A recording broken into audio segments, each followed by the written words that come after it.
Tony, who are you? Mark, who are you? Exactly, right? No one's ever said that, but I that's mean, fair. that is aggressive right out of the box. Yeah, yeah. No, right now I'm in the back part of my career as you kind of know, and kind of visually can see, um, which is a fancy way of saying I'm a little bit older. I have more white hair than Chrono- you. well, you have more hair than me though, too. Though I'm chronologically advanced, but I'm a partner at True Ventures, Yeah, and which has been probably the joy of my professional life is to be a partner with the team there, and I've yeah. been part of it since inception. And What is it that excites? that's Because it's it. been 20 plus years. What is it that excites you about being in that world and ecosystem? In the beginning, it's a lot of the unknown. Can we do this? Right. And we had all been venture investors previously, but we had not been part of what I'll call successful cultures and successful firms, Okay. in a way that is enduring. And so, you know, three of the five of us came at it, what I would say we'd had an education on what we didn't want. Yeah, yeah, So for to sure. speak. That doesn't mean it was bad. It just wasn't what we wanted. And when we came together, it's like, okay, let's do this our way and let's kind of map it out. And we had the crazy idea that we could institutionalize capital for startups, at the earliest stage, which was like pre-seed, seed, kind of arena versus jumping in at Series A or Series B. And there was us, Union Square Ventures, First Round Capital. We were probably we're the three that you think probably have executed best on that, right? Yeah. And have enduring franchises now. Um, and so in the beginning, it was a lot like, okay, can we do this? And then I would say in venture, you don't really know, often like there's a thing called the J curve. So what happens if you take your finger and just make a J curve? You make your investments and they just immediately start going down in value. It takes a minute because Yeah, like yeah, a lot of the failures kind of show up really fast, right? yeah. And your successes don't actually have exits. So you don't really start to have the markups and the progression that you're looking for.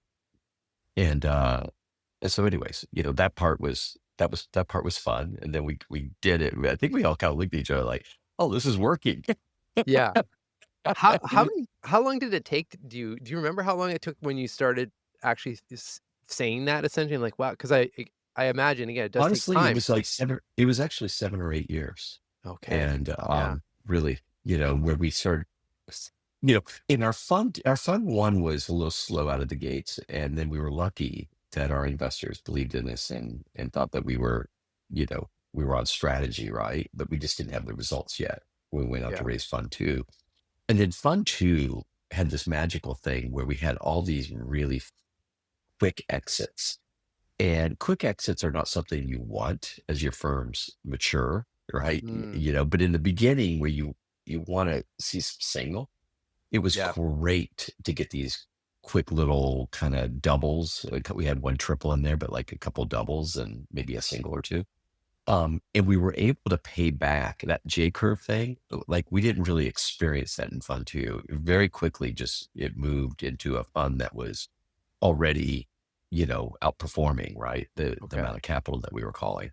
And so that was very, very exciting.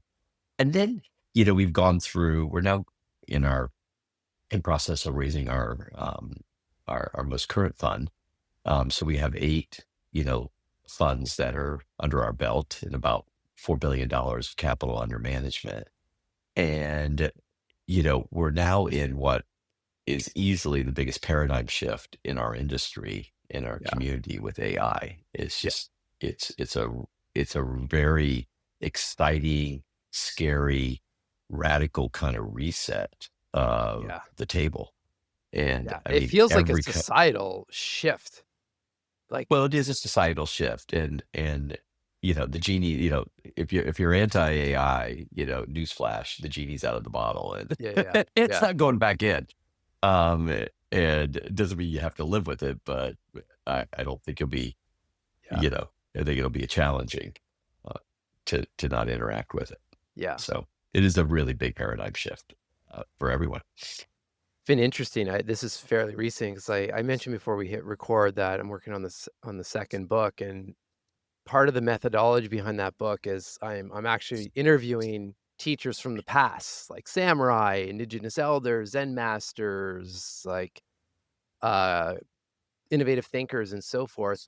Tackling a topic that is apropos for I think for all of us right now around personal development and so forth. So the book itself, the wisdom should be evergreen, but the methodology has been so interesting because I'm literally, Tony, doing interviews like this. I mean, minus the video, obviously, but in the first person. And it's not scripted like copy and paste questions. It's we jump in and I'm following the thread. So as you know, books take a while. So I started a re basically reignited a Substack that I had started many years back when Substack launched, and doing a little four-part series right now where I sat down with Einstein, Rumi, Ava Lovelace is coming up this Sunday. Then I'm gonna put them all in the same room, essentially, and we're just talking about how do you live in if they were here in present day, how would they live and adopt in a world of AI? Like, what are the things that they would be Mm, focusing on and what questions and so forth? And it's fascinating because it's all coming back to don't run from the technology, but don't forget the humanity part of it. And if yeah, we totally. right? And it's Yeah, just it's fascinating. and I think we'll never be more challenged. Well, the future. I can't read the future, but I think certainly in my life, this will be the most challenging transition, Yeah, right? Um, yeah, you know, but once you get the hang of it and how to leverage the tools yeah, and not to you have to be careful. You can't just outsource to the tools. yeah, Like the other day, I wanted to write um, a birthday toast, and I did what probably everybody does. I went stuck it into Claude or yeah, yeah, ChatGPT or whatever one of the I used, and boy, it gave me like the most clever toast. It really did. It was like amazing. And I read it and I'm like, God, this is great. And then I made a few tweaks and this, that, and optimized it and whatever. And then I went and I gave the toast. And honestly, it was a dud. It was just an uh, absolute dud. And it wasn't the written toast was amazing. But what I failed to remember was it's all about inflection. It's all about authenticity. It's all about yeah, like it was authentic, but it wasn't. It was polished. It was just too polished, yeah, and it was too subtle in lots of ways, and the jokes didn't land. And yeah, yeah, when I'm sitting there, and I'm like, oh my god, I would just be just better if I just spoke from my heart, yeah, which I could have easily had done. And yeah, so you just got to be careful not to outsource it to yeah. everything. But Well, so and it's great. I'm gonna move on from true in a minute, but I guess last question on that, like how I guess what are the questions you guys are asking around this since it is such a big shift? Like, how are you balancing I don't know, I mean, just the speed of all of it, like, it just seems like so much. Yeah. Well, I think there's a bunch of different things, right? Anytime you have a group that's been together for 20 years, um, and has earned the respect and the right to be in the industry, so to speak, as a Yeah, as a team and as an institution. The reality is that, we're all in our 50s or even, hitting 60. And so we have to think about secession and we have to think about, if we want this to be an enduring franchise, um, who is the team that we need to have on the field, right? yeah, And that may not include us. And so mm, that's a tricky thing that you have to navigate. And, you know, it makes it a heck of a lot easier when you have such a high functioning relationship, partnership in the way that we do, yeah, right? And so those conversations can happen just a lot more, I think, constructively. So that's one big challenge for us. And then the other challenge is really just thinking about, the way that we've done business doesn't necessarily translate to the way the market has evolved. And I think, when we go back to once again being that institutionalizing seed capital, was very novel. And I think we were able to really leverage that for the last 20 years. Obviously, our funds are incredibly high performing, as you know. Mhm. Um, but it's not necessarily the right recipe going forward, right? And so, what's happened in our market is there's a gazillion great options, solo fund managers, small funds, but they can do those seed deals and those pre-seed deals and whatnot. And so we just without like having a radical change and shift, we just need to think through like, okay, the days of us putting $2 million in and owning 20%, those days might be gone. Okay. And, maybe that check is more like a $4 million check, Yeah. which is, starts to feel like, whoa, for perspective, in our first fund, our average check size was just like 1.1 million, Okay. and Yeah. we had median ownership of 20% across all of our funds to date. Um, if you kind of fast forward to today, that number starts to approach 3 million. Okay. And so that's a big change, But same right? percentage. Yeah, Yeah. well, Yeah.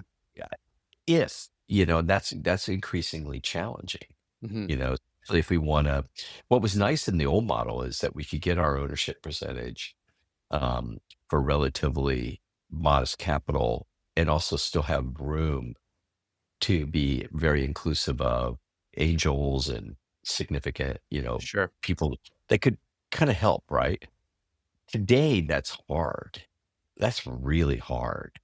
Like, if we can get our 20%, most entrepreneurs are like, "Well, that's the maximum I really wanna sell into this round," Mm. right? Because it's expensive capital, Yeah. from their viewpoint, right? And so they just kinda like, that's kind of the top end of it, and so it just makes it harder, increasingly hard for us to do both get our ownership percentage and also, you know, be able to be inclusive of others, Yeah. and which has always been kind of core of the way we've done it. So we got to rethink all that stuff. So everything's being rethought right now. Interesting. So how do you and this is where the mental fitness stuff comes in for me, like, how do you guys do that? Like, do you guys go away? Do you like, what do you leverage any practices to do big thinking like this? Like, how does that work for you guys? Yeah, Yeah. yeah, yeah. No, I think this is a great question. We do a quarterly on site, so we Okay. don't do it like once a year or twice a year. We do it every quarter, Oh, I love that. and we bring the entire team together. And we spend 2 days and we do a deep dive into just a myriad of different aspects to being able to manage the firm and also to make sure that we always have alignment on what it is we want to go do, right? We're not a consensus partnership, meaning to do a deal, true, you don't need to have everybody go like, yay, Okay. and somebody has a black ball and it's like, nope, doesn't happen, right? In Yeah. fact, best deals often are the ones that are the most contentious, in terms of debate. But what we want to foster is real, genuine, honest conversation. And so by doing the quarterly offsites, we're just, you know, we facilitate that conversation to be able to happen, right, in a more Yeah. meaningful way. Um, and so that's really, really great. And we also do, we do check-ins. And we we we we're careful to not. And probably the thing I love most about John and Phil and Panit's leadership of the firm is, we've been careful not to forget that this is a very human business. Mhm. And you can really forget that.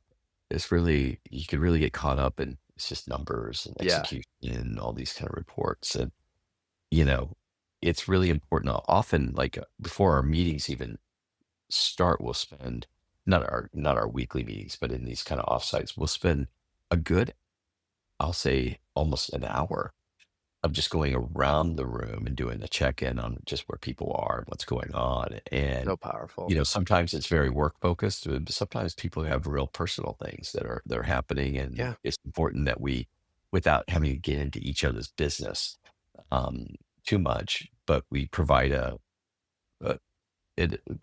a platform for people to be able to kind of articulate that, right? Yeah. That they've got stuff going on. and that's really helpful, right? Just to understand in the compassionate side of the business. And I think that's why we have such an amazing partnership and why we do such great work. Um, and you know, we've also never had, I think we talked about this probably in the last segment that we did. We've always been a non-attribution firm. So obviously everybody in the firm knows who leads a deal, sources a deal, who's managing a deal, and all that kind of stuff. But it's not something that we try to project externally, in Okay. terms of communication. So you're not going to see us show up on Midas List and things like that. We don't share our results. Um, I promise you, we have people that, you know, are on that list if we Yeah. were to do it. But we just don't, because we've always felt like that starts to create an imbalance Yeah. in the partnership. And we win as a team, and it's intellectually dishonest, if you have like an amazing company, to think that that's all on you. Well, it's not. It might be built on the work of others. Mhm. So like, oh, you won this new, kind of software, as a service or enterprise company because, well, maybe it's because it's open source and we did WordPress years ago. And so even though Yeah. you may not have been a part of that deal, that's probably why you won that deal. Yeah, yeah, You know what I mean? So it's just all that kind of stuff that we're yeah. really, I think, mature about I love it. and and embrace.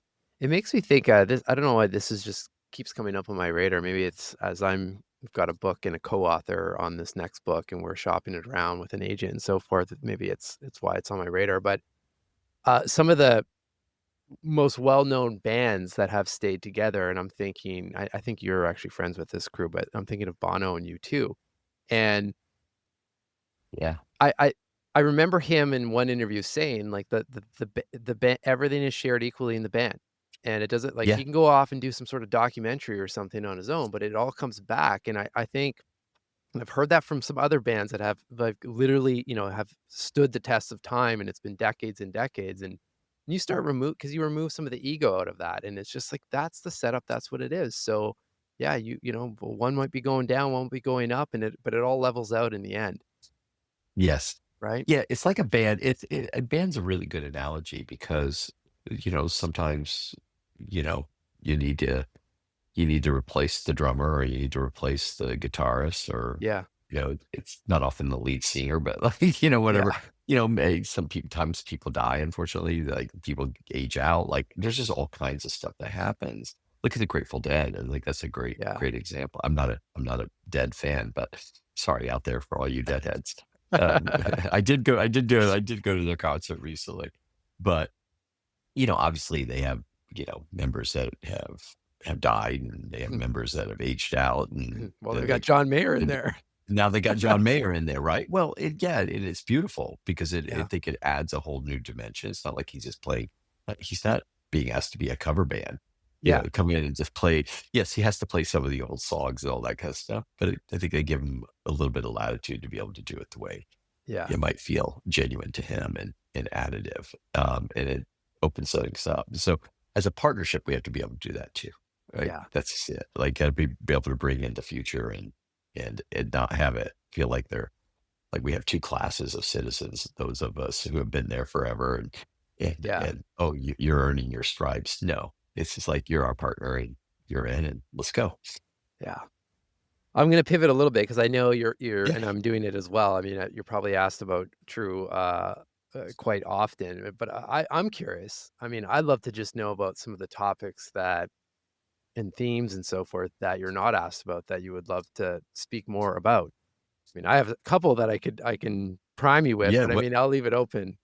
No, what you pride me in I Well, don't know if my so brain's the firing quite yet on you're all coming the out of it to come fast, so up I with get my it. own ideas. Yeah. The one that comes to mind, and I brought this up in Yeah. our last conversation, you had a wicked line for it was great. It was because this is how we met through Yeah. basically through Instagram after, I Right. met with Kevin and Daria Rose for other Mhm. interviews back in the day, and then I just started following your Instagram, and it just and you said this was the greatest line. You said, "If you look at my Instagram, I'm living a pretty dope life." right? Which is Instagram. But what I do wanna ask about because what I do see is, I mean, you're traveling quite often, and Yeah. I'm just curious, like, there's, France, Japan, there's all places around the world. Like, what for you, that kinda travel, what does that do for you personally? And how does it link to, I guess, maybe how you think or how you have clarity in your thoughts and your mind and so forth? Yeah. I think when you, I think all of us, wherever we live, we become somewhat complacent. Yeah. Like San Francisco is arguably one of the greatest cities in the world.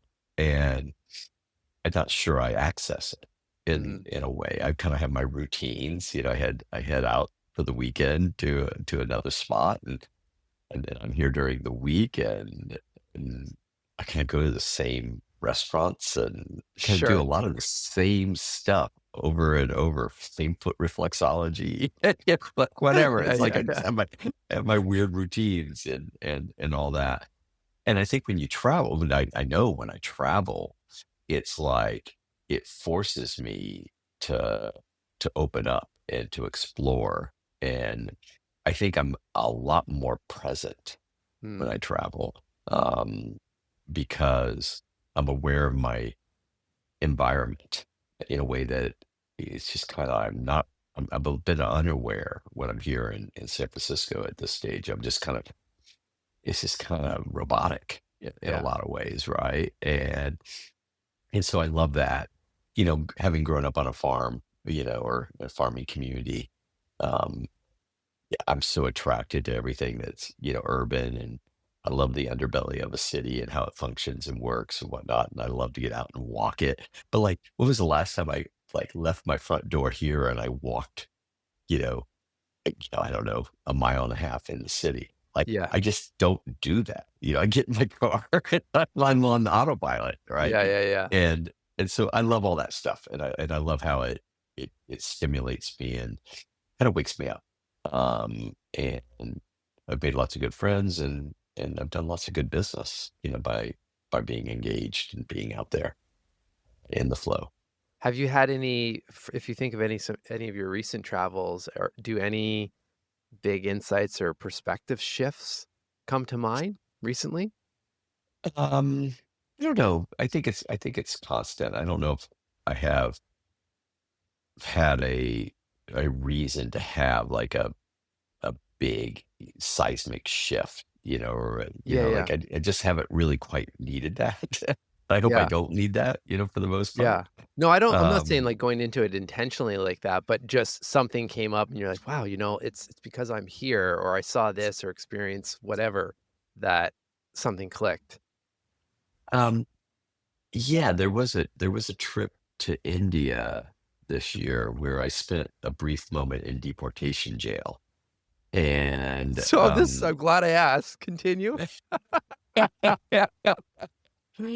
that was quite a reflective moment for sure. Yeah, it's not. I didn't do anything wrong. Just for listeners out there, that I really did not do anything wrong. But we just to go to India as an American, you had to have a visa, an e Okay. visa, and my wife's and my e visa were issued by a cyber criminal fraudulent site, Oh, unbeknownst to us, and so we got there and we obviously didn't have the visa and all that. And so they put us in deportation tank until the head of immigration for India, in a position, a cabinet position appointed, I think, by Modi, uh, actually, Shandon Dovedi, they came and rescued us, walked us out personally. Um, I don't think they have a, I wow. don't think they have a lot of Americans end up in deportation jail, for the reasons that we were Yeah. in. Typically So it's maybe drugs or something like yeah, that. yeah, yeah. You know, S but it so was is this where that was good, and it made me remember that, like, you know, this stuff is not just a given. Mm, We just don't have. We kind of. I carry myself. I don't know if everybody does, but I kind of carry myself like every door is open to me. yeah. There's no room I don't belong in. There's no conversation I can't be a part of. And all of a sudden, like, to have that door shut very firmly, and whatever, it was like, oh no, you know what? it's not the way it works, actually. You know, you have Yeah. to have a permission slip to be a part of all of this, and that's by being a good actor and, Yeah, yeah. hopefully being, a rational person. And so that was quite a profound moment for me. No Um, kidding. yeah, Probably all yeah, your yeah. travels to Japan probably helped in that moment too to just keep things a little bit more zen and regulated while you're in that room. Well, you also, you know what? I think the other thing too is when you travel, the more you travel, because I think whenever we go someplace, you get the idealized, it's like the Instagram version of your life, but it's like the idealized, experience. You're Mm, in Italy for a week and it's magical. Or you go to Japan, yeah. I'm a big Japan file, right? And it's like, oh my God, the craft and this and that and all that. But like after you do it enough, you start to settle in and realize, well, okay, they're kind of misogynistic here. Yeah, yeah. Or, they're a little like in Japan, they're just overly punctual, which is odd for me to say because I am highly punctual. And, it makes me crazy when I'm late, right? I don't Yeah. mind you being late. Yeah. That's No, I'm just the found same though. time for me, but like I don't want to be late, right? Yeah. And yet I get to Japan and I find it oppressive, you know. And Interesting. yet there's probably no place in the world that I find more fascinating and interesting and that I love than probably Japan, right? So I'm not for you Japanese people out there, I'm not dissing on your country. Yeah, yeah, yeah. I'm a big fan. But I just think it's like, oh, the real starts to happen through these travels, and you start to understand like everybody's got their stuff, Yeah. and Yeah. America's a really great place. And I'm always happy when I come back here, despite our current political Yeah, sure. environment. But Sure. I do like coming back here. So, What speaking of coming back here, I mean, I did as soon as you mentioned San Francisco, I was just wanted to ask you, like, what's kept you in San Francisco? Because it seems like there was a bit of a mass exodus for a little bit, and then, now it seems yeah, like, again, I've only visited, so I've never lived there, but now it seems like things are changing again, but for you, I mean, you stayed. yeah, yeah. Well, I mean, I raised a family here. Yeah, I love the weather. It's the right balance for me. It's never too hot, never too cold. I lived in Indonesia before this, and so yeah, right before we moved here, and that's the opposite. It's 95 degrees, Fahrenheit every day, 97 to 100% humidity. It's like the sun rises and sets within 11, minute increment throughout the year. Like, yeah, it was like, okay, I really like the weather here. But I love the culture. mm, And I would say that I've always had a strong affinity for San Francisco, but I'm not sure I've loved it. okay, And in this moment, I'm kind of loving it. It's an incredibly resilient city. It's a city that is quirky. Um, it's I've seen a couple waves where, the exodus was in mm, full force. And it made you kind of question, like, oh, because it's kind of lonely when everybody else is leaving. You're kind of like, yeah, am I the sucker? But the first one was back in 2000 okay, in the dot-com bomb, and I saw 2 exodus, one from San Francisco, but also the tech community really, like, went back to their corporate jobs. Like, yeah, we had yeah, a lot of posers, and at first it was disturbing, but very quickly thereafter, for those of us that stayed back, it was like, this is exhilarating because these are the true believers, right? And oh, I love that, and yeah, I don't want to categorize everybody in each camp as yeah, yeah, no, no, being a I get it though, true believer, non-believer, but that's really kind of the sentiment.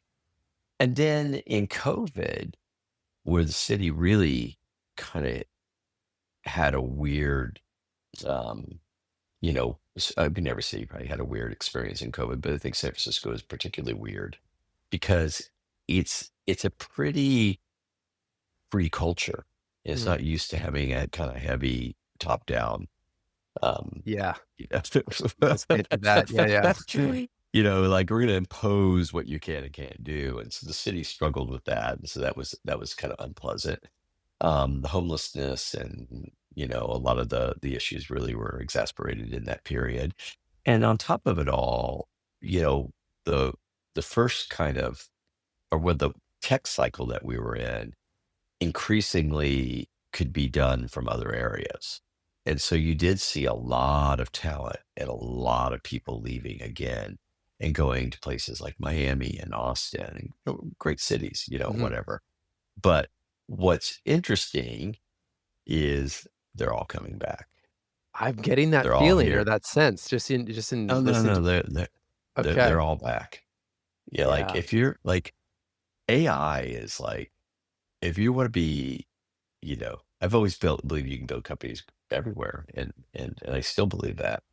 But right now, like, you want to be here. If you're Yeah. building an AI, like, for all you listeners, like, honestly, just like figure out how to be here because it's different. The vibe is different. Your learning through osmosis is different. Your network Yeah. build through osmosis as well in a different way. And it is magical right now. Like, I've never seen it more magical. Oh, wow. And our new mayor, who's a friend, Daniel Lurie, I couldn't be more proud of him. Like, he's really done a great job of almost like, as I told him, like we've had a vibe transplant in San Francisco for the last 10 months. It's Yeah. just like it's great to be here. So I'm here, and You're then my yeah. kids are here, and I don't see myself leaving. Well, and Um, you've yeah, lived the waves. That's the I mean, you've got, yeah, history. I'm like, "Oh, I've been through one of these again," but now this is a whole other story, I guess, or other vibe that's taking place. Like, why wouldn't you wanna be there, it right? is. Yeah. It's Plus, it's amazing. fun to see, like, just even at work, this next generation of folks that are going to take over the firm and kind of take it into to the next decades. You know, like, I want to be a part of that. I want to be around that. Yeah. Increasingly in less of a role, but like I want to be around that because that energy is amazing, and it's just yeah, it's fun, and I think all of us have something to offer. Yeah. To that equation. Are you still in the I mean, I remember our last conversation and for those listening as well, I mean, I would have shouted you out on this interview, but you you were very much in a stage of I think you said something to the fact of you spent a lot of your career putting points on the board yourself, and then now you're helping as many people kind of open those doors and put points on the board, for them as well, and one of the things you did for me, obviously, is the Tony Hawk interview that aired, which was a pretty I remember when he showed up in the video, Tony, and I was just trying to play it cool, right? But I'm like, God. "Holy Well, shit!" it's Like easy to play it cool with Tony because Tony is just cool, like, man. yeah, He's he just showed up in easy. his regular black He's hoodie like I expected, and we had a great chat, but it was a pretty surreal moment. So I just again, it's yes. more of another personal or public thank you for that, around helping others open doors. I'm curious, are you still in that phase, or has that evolved in any way? Is that still a big focus for you? I think it's evolved in the sense of it's even more acute. I mean, Mm, that is my value yeah. at this Okay. stage. I don't see my value outside of that. Okay. I think probably when we last talked, I probably was still holding on to, you know, I can still kind of run point, and I'm going to go source the deal and close the deal and manage the deal. And I have the portfolio companies that I'm on the boards of and stuff like that. And I think I'm very good. I Sure. think I'm going to be great for them. But I'm not accumulating new, companies in that way, Sure. right? So I'm not leading. This is a big transition for me, which is to step back from leading deals and to literally empower others and to help others Yeah. to kind of close on the deals that they want. Um, and that's it. That is my role, in a lot of ways.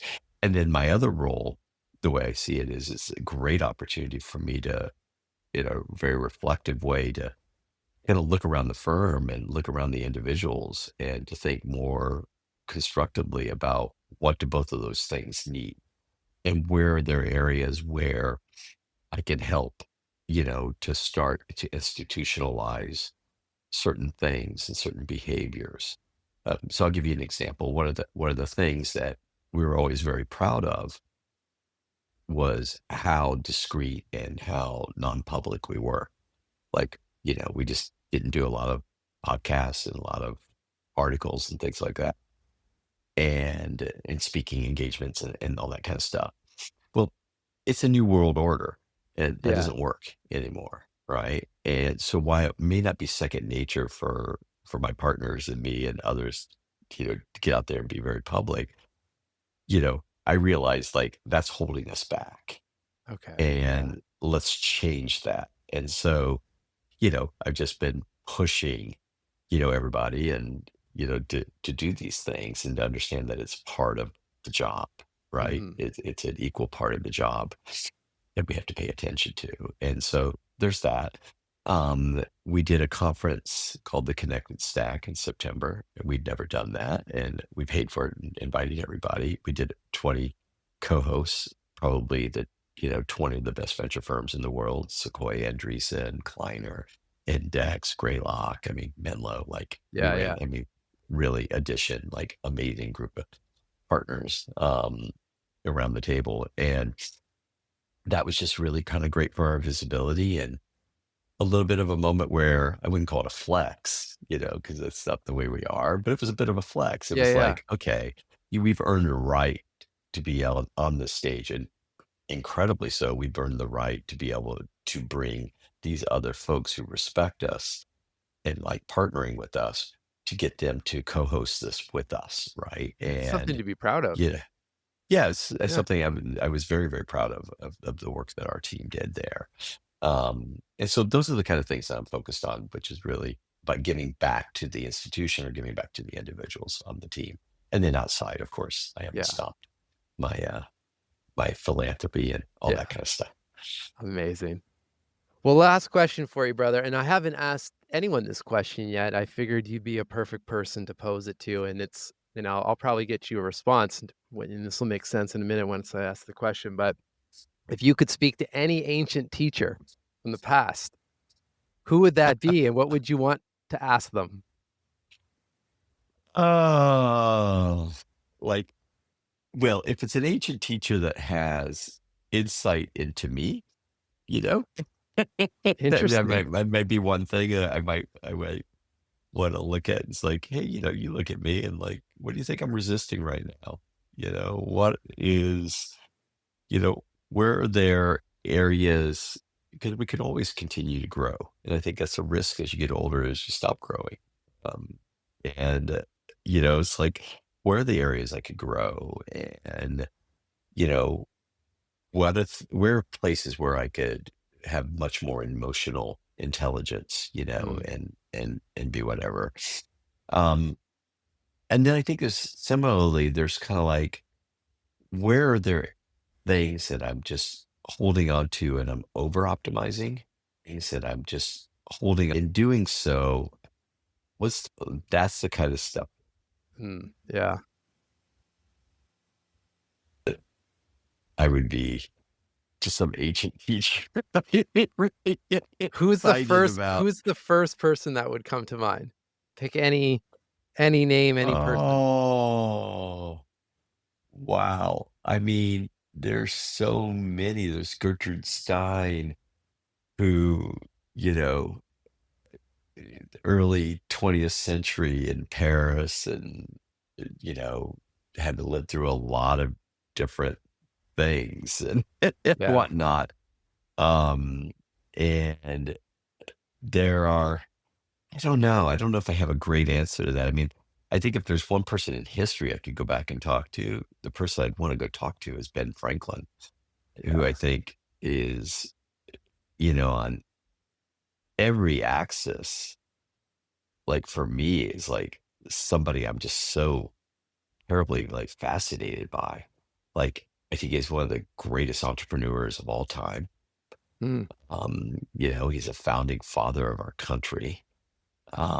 He had an insatiable appetite, for travel and curiosity, and there's just so much that I think would be like be amazing to sit down and just talk to him. yeah, And like, why?